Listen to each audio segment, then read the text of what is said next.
بسم الله الرحمن الرحيم فاسألوا أهل الذكر إن كنتم لا تعلمون আসসালামু আলাইকুম রহমতুল্লাহি ওয়া বারাকাতুহু। একদিনই ভাই পূর্বের প্রশ্নর অনেক পূর্বে উল্লেখিত প্রশ্নের সাথে পরিপূরক প্রশ্ন করেছেন। তার প্রশ্ন হলো যে মানুষের মৃত্যুর পর তার লাশকে কেন্দ্র করে, তার লাশকে সামনে রেখে কোরআন তেলাওয়াত করা, কোরআন খানি করা, বা মানুষের মরণোত্তর কোরআন খানির ব্যবস্থা করা, মিলাদ করা, অনুভাবে 40-এ করা, 3 দিনে করা, 7 দিনে করা, এইভাবে যে খাদ্যের আয়োজন করা হয়, এটা কতটুকু সঠিক? এগুলি সবই জাহেলিয়াত, এগুলি কোনোটিরই প্রমাণ নেই, এগুলি সবই অপ্রমাণ্য বিদআত। অর্থাৎ মরণোত্তর মৃত ব্যক্তির লাশকে কেন্দ্র করে, লাশকে সামনে রেখে কোরআন তেলাওয়াত করার যে বদভ্যাস রয়েছে আমাদের দেশে, এটা নিছক বিদআত। এমনকি আমাদের দেশে হানাফি দেবন্দি আলেমরাও এটাকে বিদআত বলে থাকেন, এভাবে কোরআন খানি করা। যেমন হাটহাজারী থেকে এরকম ফতোয়া ফাঁস হয়েছে, তারা বলেছেন যে এটা বিদআত, এভাবে কোরআন খানি করা মৃত ব্যক্তির নামে। অনুভাবে 40, 3 দিনা, 7 দিনা ইত্যাদি, এগুলিও কুসংস্কার, এগুলিও মুহাক্কিক উলামায়ে দেওবন্দ এগুলোকে নাজায়েজ বলে থাকেন। এবং এগুলো আমরাও বলে থাকি যে এগুলি বিদআতি খাদ্য ছাড়া আর কিছু নাই। এমনকি 40-এর সম্পর্কে পাওয়া যায় যে এটা সম্পর্কে বলা হয়েছে, শেখ বিন বাজ বলেন যে তিলকা আদাতুন ফিরআউনিয়া, এটা ফেরাউনি অভ্যাস, মানে ফেরাউনের যুগ থেকে চলে আসা অভ্যাস, যে মানুষের 40 দিনের দিন খাদ্য দিতে হবে, ফেরাউনের সুন্নত।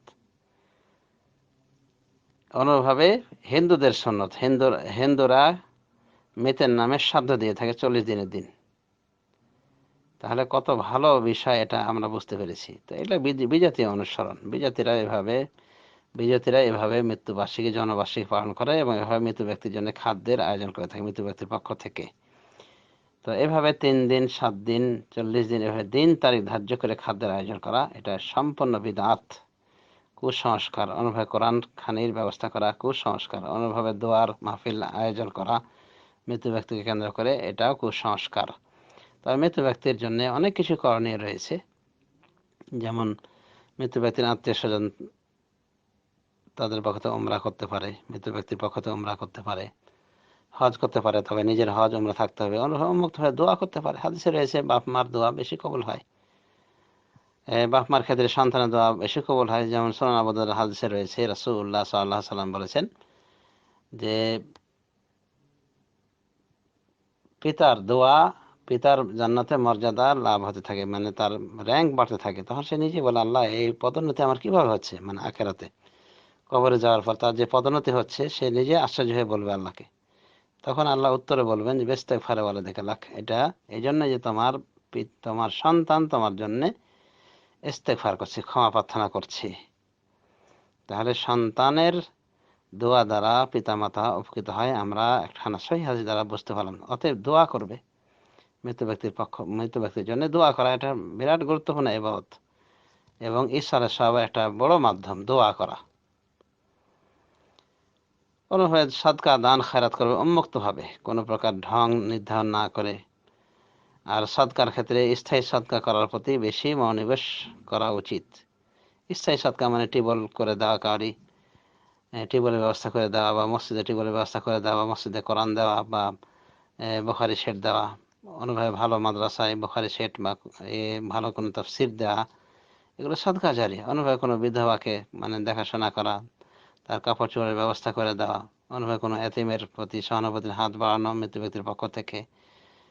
তো এগুলি সব থেকে ভালো। আর অস্থায়ী দান হলো খাদ্য দেওয়া। তো খাদ্য দেওয়ার সাথে এটা জড়িয়ে রয়েছে অনেক রকম কুসংস্কার, বিজাতীয় অনুসরণে খাদ্য দানের ব্যবস্থা করা হয়ে থাকে মৃত ব্যক্তির পক্ষ থেকে। সুতরাং এগুলি বর্জন করে খাদ্যের দিকে না যাওয়াই উত্তম। আর খাদ্যের আয়োজন করলে এই জাতীয় কুসংস্কারের ঊর্ধ্বে থেকে উন্মুক্তভাবে করা যেতে পারে। যেমন রমাদানে ইফতারি দেওয়া যেতে পারে মৃত ব্যক্তির পক্ষ থেকে। তবে ঢক ঢাল পিটিয়ে বলারও কোনো প্রয়োজন নেই যে এটা আমার বাবার পক্ষ থেকে দিচ্ছি, আপনার বাবার জন্য একটা দোয়া করেন, দোয়ার ব্যবস্থা করেন, দিয়ে দোয়ার ব্যবস্থা করে একটা আরেক বিদাত করা।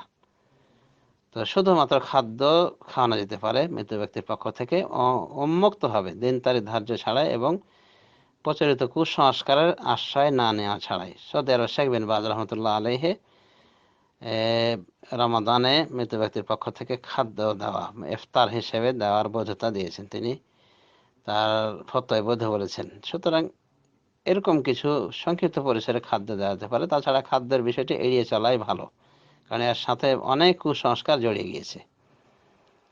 তো আশা করি বুঝতে পেরেছেন যে আমাদের দেশে যে অনুষ্ঠানগুলি করা হয় মৃত ব্যক্তির রুহের বক্সানির জন্য, অধিকাংশই কুসংস্কার, জাহেলিয়াত এবং মূর্খতা। এতে কোনো নেকি নাই, বরং আরো বদী হওয়ার সমূহ সম্ভাবনা রয়েছে। জন্মিত ব্যক্তির পক্ষ থেকে দরুদ পড়া, জিকির আজকার, বিভিন্ন রকম অজিফা পাঠ করা, দরুদ লাখি পাঠ করা বা দোয়া গঞ্জন আরস পাঠ করা ইত্যাদি, তো এগুলি সবই বিদাতি আমল, এগুলির দ্বারা কোনো ফায়দা হবে না। তবে উন্মুক্ত দোয়ার ফায়দা রয়েছে, সেটা আশা করি বুঝতে পেরেছেন। তো আমাদের শরিয়া মোতাবেক কাজ করা উচিত এবং যে কোনো বিদআত থেকে দূরে থাকা উচিত। আল্লাহ তৌফিক দান করুন।